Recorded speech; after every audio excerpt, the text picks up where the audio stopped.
All right, over the next few minutes, we're going to do something really cool.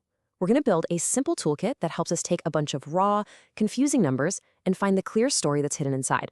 Let's get into it. Okay, just look at this. It's a total mess of numbers, right? It could be anything. But what if I told you there's a real story buried in there? Maybe it's about customer behavior or a scientific breakthrough or what's happening in the market. So the real question is, where do you even start to make sense of all this chaos? Well, that's exactly where our toolkit comes in. First, we're going to learn the basic language of data. Then we'll grab our first couple of tools to find the data center and figure out its spread. After that, we'll learn how to see its overall shape. And finally, we'll put it all together to actually test the stories our data seems to be telling us. Okay, first things first. Before we can find any story, we have to understand what the numbers are even saying. And that all starts with this foundational idea, descriptive statistics. So what in the world are descriptive statistics? It's actually pretty simple. Think of them as summary statistics. Their whole job is to take a giant, messy pile of information, like that jumble of numbers we just saw, and boil it down to its main features so we can actually wrap our heads around it. It's all about summarizing to create clarity. So our first real step in summarizing is to find a single typical value that can kind of anchor our understanding. We need to find the data's center, its heart. And it turns out we've got three main ways to do this: the mean, the median, and the mode. And as you'll see, each one tells us something just a little bit different about where the center of our data really is. First up, we've got the mean. This is the one you probably know best. It's what we usually call the average. You literally just add up all the numbers you have and then divide by how many there are. Super straightforward, and it's the most common way to find that center point. Next up is the median. Now this one's different. To find it, you have to line up all your numbers, from the smallest to the largest. The median is the one that's sitting smack dab in the middle of that line. And what's so great about the median is that it doesn't get thrown off by really, really high or really, really low numbers, what statisticians call outliers. And finally, we have the mode. This one might be the easiest of all. It's simply the number that shows up most often in your data. And a fun fact, a set of data can actually have more than one mode if a few numbers are tied for that top spot. Okay, check this out. This is where it gets really interesting.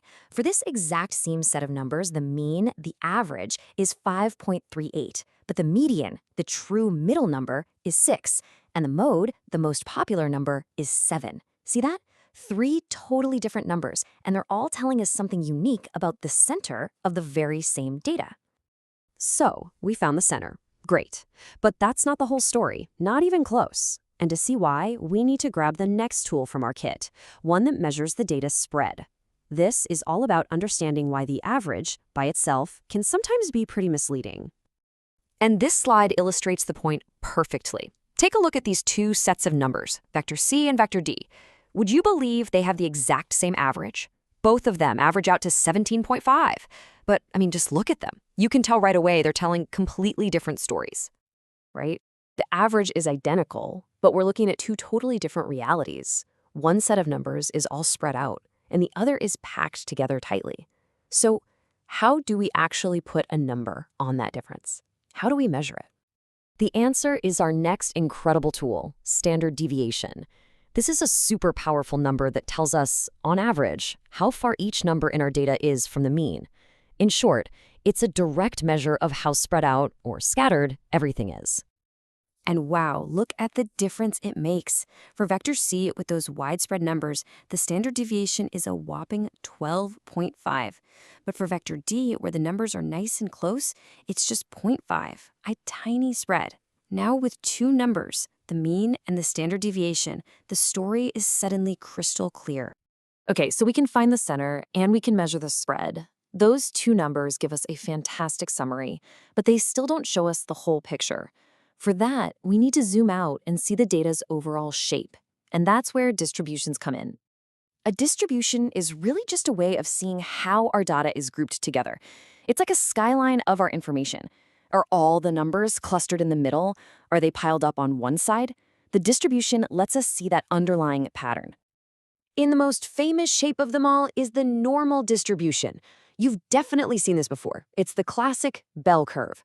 It's amazing how many things in the real world, from people's heights to exam scores, tend to follow this predictable, symmetrical shape. But here's the thing, the bell curve isn't the only game in town, not by a long shot. Real-world data comes in all sorts of shapes. It can be exponential, like radioactive decay, or follow a power law, like the populations of cities.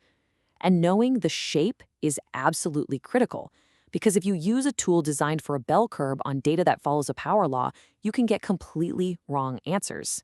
So now that we can describe our data's center, its spread, and its shape, we're ready for the final step. We can actually use it to answer meaningful questions. And this brings us to our last and honestly most powerful tool, testing what we see. So a statistical test sounds complicated, but it's really just a formal way to answer a question with data. It helps you quantify the evidence for or against an idea or a hypothesis, so you can decide if the pattern you're seeing is a real, significant thing, or if it could have just happened by random chance. But here's the catch.